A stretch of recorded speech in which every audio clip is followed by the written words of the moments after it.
Assalamualaikum warahmatullahi wabarakatuh. Bertemu kembali dengan saya, Ibu Menik, pada pembahasan materi Bahasa Indonesia untuk kelas 10 peminatan ilmu bahasa. Bagaimana kabar kalian anak-anak?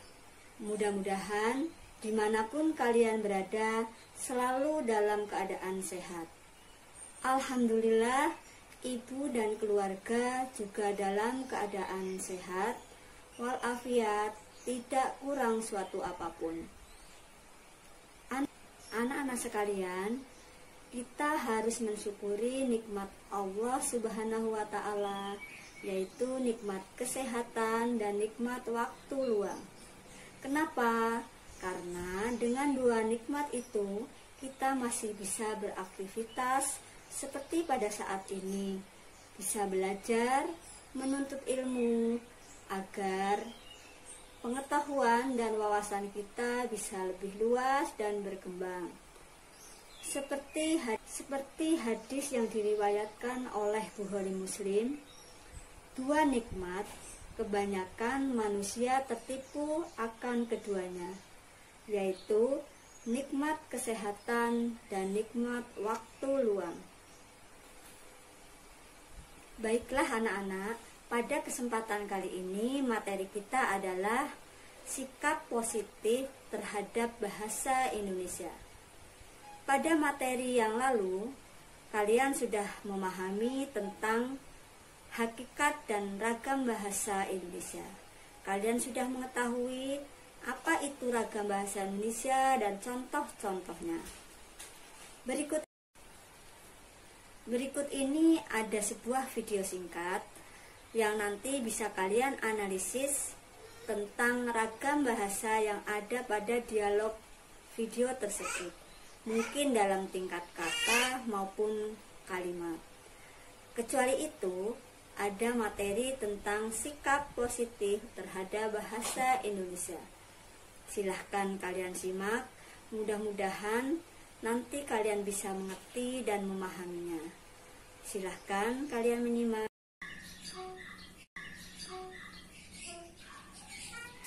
Sedang apa kalian? Mas? Kami sedang menonton video bule. Main apa?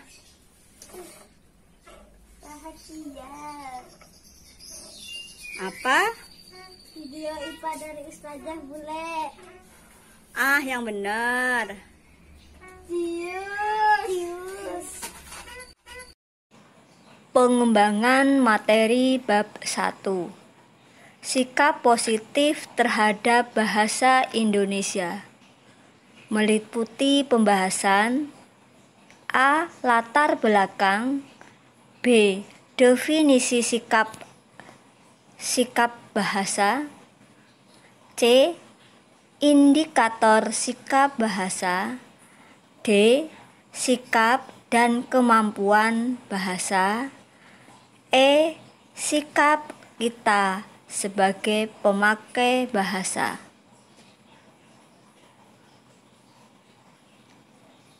Penjelasan bagian A tentang ruang lingkup sikap bahasa terdiri atas latar belakang, definisi sikap bahasa, dan indikator sikap bahasa. Selanjutnya dijelaskan latar belakang terhadap sikap bahasa. 1. Bahasa nasional dikenal sejak 17 Agustus 1945. 2. Lambang kebanggaan nasional dan kebangsaan. 3. Fungsi bahasa sebagai identitas bangsa. 4. Bahasa Indonesia jati diri bangsa.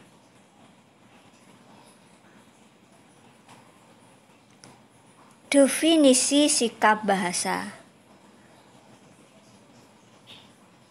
Yang pertama, pengertian tentang sikap. Menurut Louis Thurston, Francis Liggett, dan Charles Osgood, sikap merupakan suatu bentuk evaluasi atau reaksi perasaan. Sikap seseorang terhadap suatu objek adalah perasaan mendukung atau memihak, maupun perasaan tidak mendukung atau tidak memihak.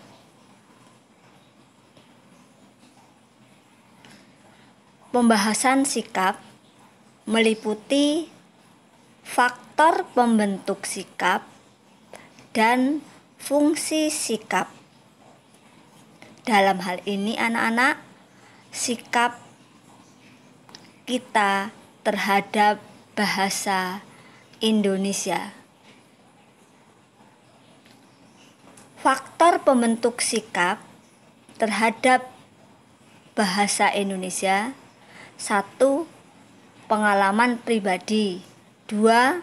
Faktor lingkungan sekitar. 3. Pengaruh faktor emosional. 4. Media massa. Adapun fungsi sikap, yang pertama, alat menyesuaikan diri. 2. Alat pengukur tingkah laku. 3. Alat pengukur pengalaman. 4. Pernyataan kepribadian.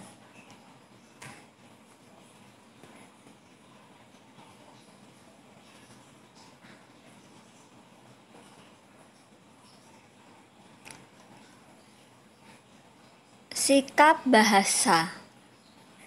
Pengertian sikap bahasa dibagi dua kelompok. Yang pertama, sikap terhadap bahasa itu sendiri. Ini cenderung menekankan pada apresiasi seseorang terhadap bahasa. Sikap bahasa yang kedua, sikap berbahasa. Hal ini lebih menekankan pada bagaimana seseorang berbahasa atau menggunakan bahasa dengan tertib. Selanjutnya, sikap bahasa dikaitkan dengan motivasi belajar suatu bahasa. Pada hakikatnya, sikap bahasa adalah kesopanan bereaksi terhadap suatu tindakan. Menurut Aslinda dan Syaf Yahya 2007 halaman 10. Dengan demikian, sikap bahasa menunjukkan pada sikap mental dan sikap perilaku dalam berbahasa. Anak-anak sekalian, selanjutnya macam-macam sikap bahasa. 1. Sikap positif terhadap bahasa ditunjukkan dengan kesetiaan bahasa, kebanggaan bahasa, kesadaran adanya norma berbahasa. Yang kedua, sikap negatif terhadap bahasa ditunjukkan dengan tidak lagi terdapat gairah untuk mempertahankan bahasa, tidak lagi bangga terhadap bahasanya, dan tidak lagi memperhatikan norma-norma bahasa.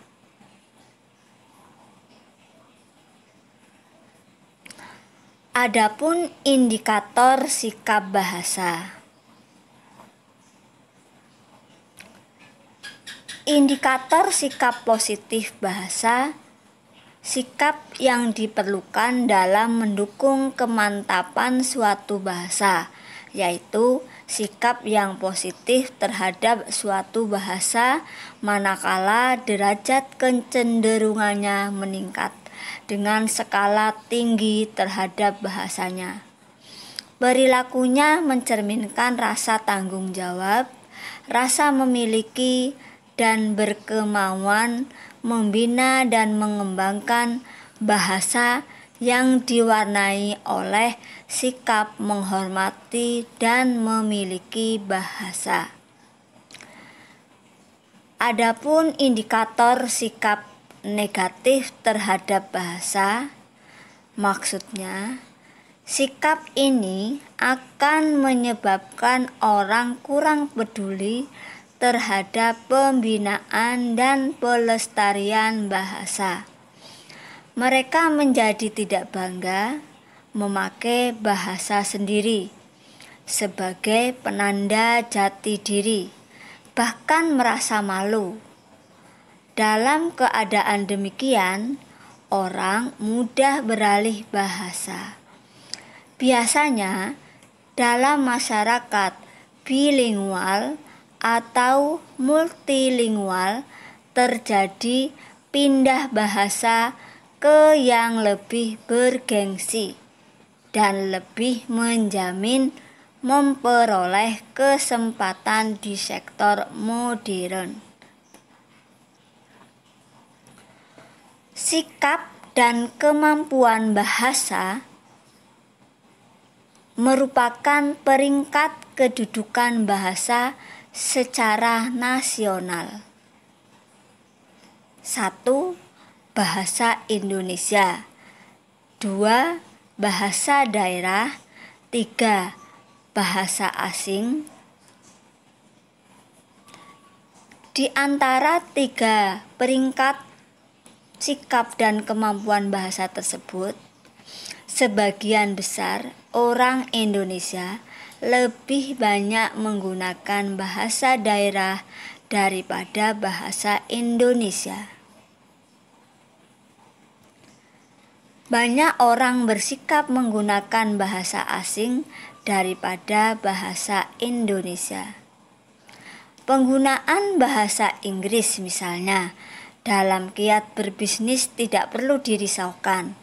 Sebaliknya, penggunaan bahasa Inggris di kantor-kantor instansi, pemerintah, sekolah, dan lainnya cukup merisaukan. Sikap dan kemampuan bahasa dapat ditunjukkan dalam perilaku kita dalam keseharian seperti 1. Berupaya untuk belajar memakai bahasa Indonesia yang baik dan benar, misalnya pemakaian kata merubah atau mengubah, mencontek atau menyontek, mempesona atau memesona. Untuk mengetahui yang benar, tentu kita harus belajar. 2. Sikap positif dapat ditunjukkan dengan memakai bahasa sesuai keperluan. Misalnya, penggunaan bahasa asing hanya akan dilakukan memang karena diperlukan, karena tidak ada padanan dalam bahasa Indonesia. Kedwibahasaan atau ketribahasaan tidak merugikan, bahkan menguntungkan pemakai bahasa, asal tidak mengorbankan bahasa kebangsaan sendiri. Yang ketiga, aktif dalam perkembangan bahasa Indonesia. Terapkan fungsi bahasa sarana perhubungan antar daerah maupun antar budaya Misalnya, fungsi pengungkapan perasaan dalam bentuk lisan maupun penulisan karya seni sastra. Sikap positif terhadap bahasa Indonesia.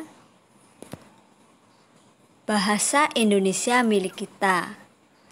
Bahasa Indonesia lahir berkat upaya para pendahulu kita untuk mempersatukan bangsa. Bahasa Indonesia adalah jati diri bangsa. Oleh karena itu, kita pula yang wajib menjaga, membesarkan, dan melestarikannya. Demikian itu penjelasan paparan mengenai sikap positif terhadap bahasa Indonesia.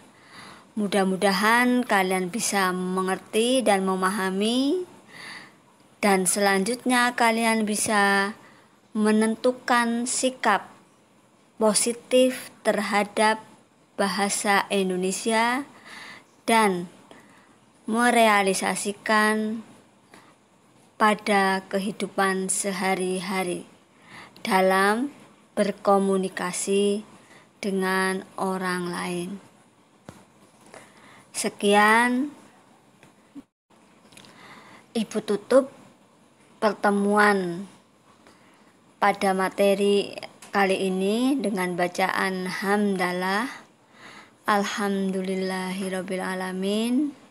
Wassalamualaikum warahmatullahi wabarakatuh. Sekian dan terima kasih.